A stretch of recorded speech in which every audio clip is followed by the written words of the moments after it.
सभी भाई बहनों को जय मसीह। मेरे आत्मिक परिवार को जय मसीह। मेरा नाम मोहित है। मैं पिंड खेड़ी गुन्ना का रहने वाला हूँ। मैं अपने जीवन की गवाही देने जा रहा हूँ कैसे यीशु मसीह ने मुझे आज़ाद किया। 3 साल से इस बीमारी में जूझ रहा था। 3 साल से मुझे दुष्ट आत्मा की प्रॉब्लम थी, जिसकी वजह से मेरे पेट में दर्द रहता था और सिर में दर्द रहता और जकड़न महसूस होती थी। मुझे काम करने का भी मन नहीं करता था, किसी से बात करने का मन नहीं करता था, और जिसकी वजह से मैं डिप्रेशन में रहता था और मेरा दिमाग काम नहीं करता था और मेरे पेट में दर्द बहुत होता था, जिसकी वजह से कुछ भी मैं खा नहीं सकता था।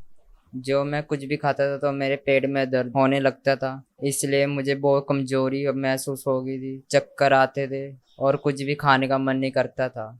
तो मैं डॉक्टरों के पास जाता था तो दवाइयाँ लेके आता था। डॉक्टर कहते थे दवाइयों से ठीक हो जाएगा, पर नहीं ठीक हो पा रहा था। मैंने बहुत दवाइयाँ खाई। मेरी दवाइयों पे 1-2 लाख लग गया था 3 साल में। तो फिर डॉक्टर बोलते थे कि इसका लंबा इलाज चलेगा, कि पेट में इन्फेक्शन है तो दवाइयाँ खानी पड़ेगी। जब मैं रात को सोता था तो मुझे डरावने सपने आते थे, जिसकी वजह से मैं सो नहीं पाता था। जब मैं रात को सोता था तो मुझे दबाव पड़ते थे और अच्छे से सांस नहीं ले पाता था।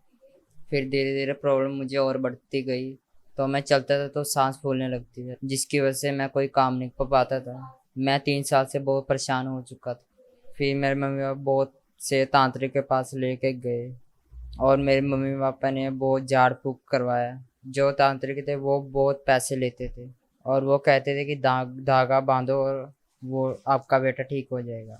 मैंने बहुत से धागे भी बांधे, फिर भी मैं ठीक नहीं हुआ। जब मैं रात को सोता था तो दुष्ट आत्मा में मुझसे गलत संबंध बनाता था। हर रात में मुझे गलत विचार आते थे और मैं गलत वीडियो भी देखता था, जिसकी वजह से मेरा दिमाग और जकड़ा हुआ रहता था। मैं इन चीज़ों से छूटना चाहता था।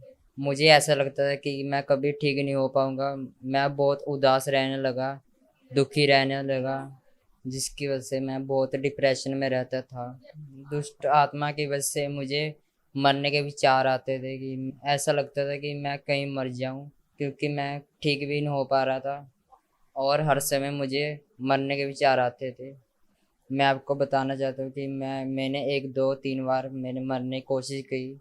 तेज में बाइक भी चलाता था, तभी मैं ऐसा सोचता कि मेरा मेरा एक्सीडेंट हो जाए और मैं मर जाऊं। और मैं जब डिप्रेशन में था, मैंने शराब भी पीने लगा था। मैं इस दुष्ट आत्मा की वजह से मैं बहुत परेशान हो चुका था। फिर मुझे किसी ने यीशु मसीह के विषय में बताया। फिर मैं मई के महीने में 2024 की चंगेरा चर्च में गया और मैंने वहाँ पे बहुत गवाहियों को सुना और देखा, और कैसे भाई बहन चंगे हो रहे थे। मुझे विश्वास हो गया था कि मैं भी चंगा हो जाऊंगा, और मैंने प्रभु के वचन को सुना और मुझे बहुत अच्छा लगा और मैं लगातार संगति में बना रहा।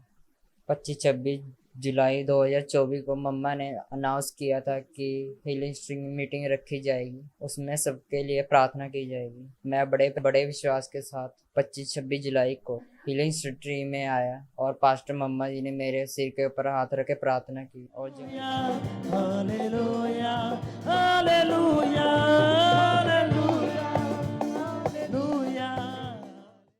और जब मेरे लिए प्रार्थना हुई, तब मेरे को बहुत हल्का महसूस हुआ। मेरे सिर का बोझ जा चुका था और उसके बाद मैंने चेक किया कि मैं अच्छे से सांस ले पा रहा था। मैं आपको बताना चाहता हूँ, अब मैं बिल्कुल ठीक हूँ। मेरे शरीर में बहुत कुछ भी जकड़न नहीं है। मैं रात को अभी अच्छे से सोता हूँ, मुझे कोई दबाव नहीं पड़ता, कोई दुष्ट आत्मा कोई गलत संबंध नहीं बनाता। अब मुझे डर भी नहीं लगता है और मैं अब डिप्रेशन से पूरी तरह आज़ाद हूँ और मेरे पेट में भी दर्द नहीं है। प्रभु ने मुझे 3 साल की दुष्ट आत्मा से आज़ाद किया। अभी मैं शराब भी नहीं पीता हूँ, अभी मरने का भी मन नहीं करता। अभी मैं प्रार्थना करता हूँ, वचन पढ़ता हूँ और चर्च जाता हूँ।